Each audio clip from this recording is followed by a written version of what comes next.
अगली खबर प्रयागराज से आ रही है, जहां हम आपको एक ऐसी खबर दिखाने जा रहे हैं जो सिर्फ एक प्रॉपर्टी का विवाद नहीं बल्कि एक पिता के दर्द और इंसाफ की लड़ाई की कहानी भी है। जय हिंद दर्शकों, संवाददाता शमशाद खान के साथ मैं हूं ज़ैदुल्लाह और आप देख रहे हैं वॉइस ऑफ इंडिया। प्रयागराज से एक चौंकाने वाला मामला सामने आया है, जहां बेटे की मौत के बाद अब उसके मकान पर कब्जे का आरोप लगाया जा रहा है।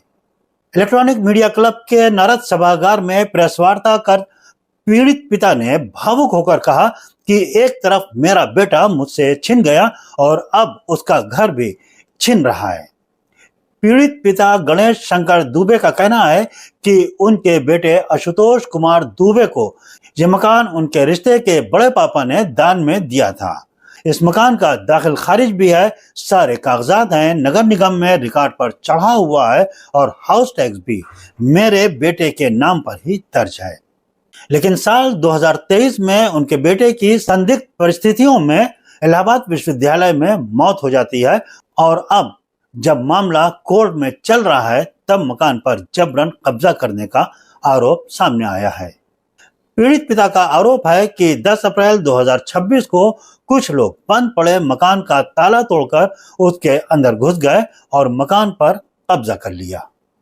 सूचना मिलते ही पीड़ित पिता मौके पर पहुंचे और पुलिस को भी बुलाया गया, लेकिन अभी तक कोई ठोस कार्रवाई नहीं हुई है। अब सबसे बड़ा सवाल यही है कि जब मामला कोर्ट में लंबित है तो आखिर किसके इशारे पर यह कब्जा हुआ। पीड़ित पिता ने प्रदेश के मुख्यमंत्री योगी आदित्यनाथ से इंसाफ की गुहार लगाई है। आइए देखते हैं कि ये पीड़ित पिता क्या कह रहे हैं। सर, मेरे बेटे आशुतोष कुमार दुबे के नाम से मेरे फुफेरे भाई राजेंद्र मिश्रा ने मकान किया था। उसके बाद 11 जुलाई 2023 को यूनिवर्सिटी विश्वविद्यालय में मेरे बेटे की मौत हो जाती है। उसके बाद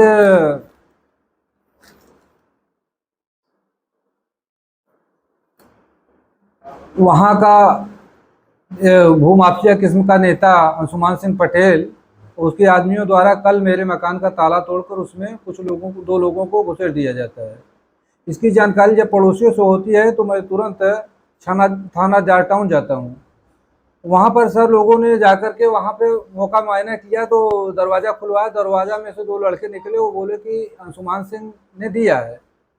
दरोगा जी ने दिखाया कागज़, मेरे सब देखे और दिखाया, कहा कि ये तो इनके पुत्र आशुतोष दुबे के नाम पर है, तो ये देने वाले कौन होते हैं।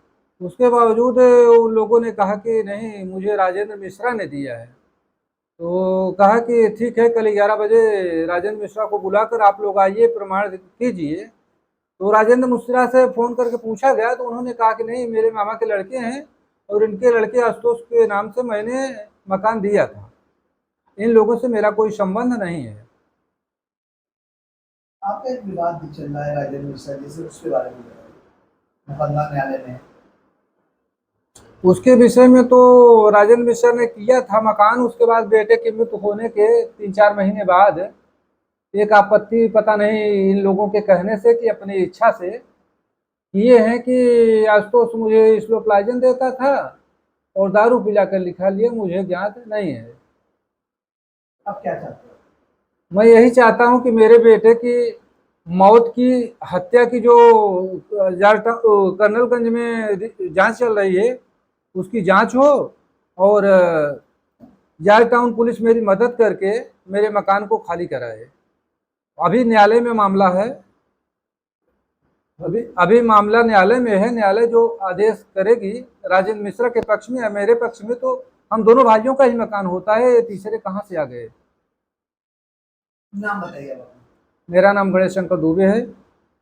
मैं गांव वाराखोद, पोस्ट चांदापारा, जिला प्रयागराज, थाना उतराव का निवासी हूँ। 11 जुलाई 2023 को जो मेरे साथ घटना हुई उसकी जानकारी सबको है। मेरा मुख्यमंत्री जी से निवेदन है कि मेरे साथ न्याय करें। तो अब देखना होगा कि पुलिस इस मामले में क्या कदम उठाती है और क्या इस पीड़ित पिता को उसके बेटे की आखिरी निशानी वापस मिल पाती है या नहीं।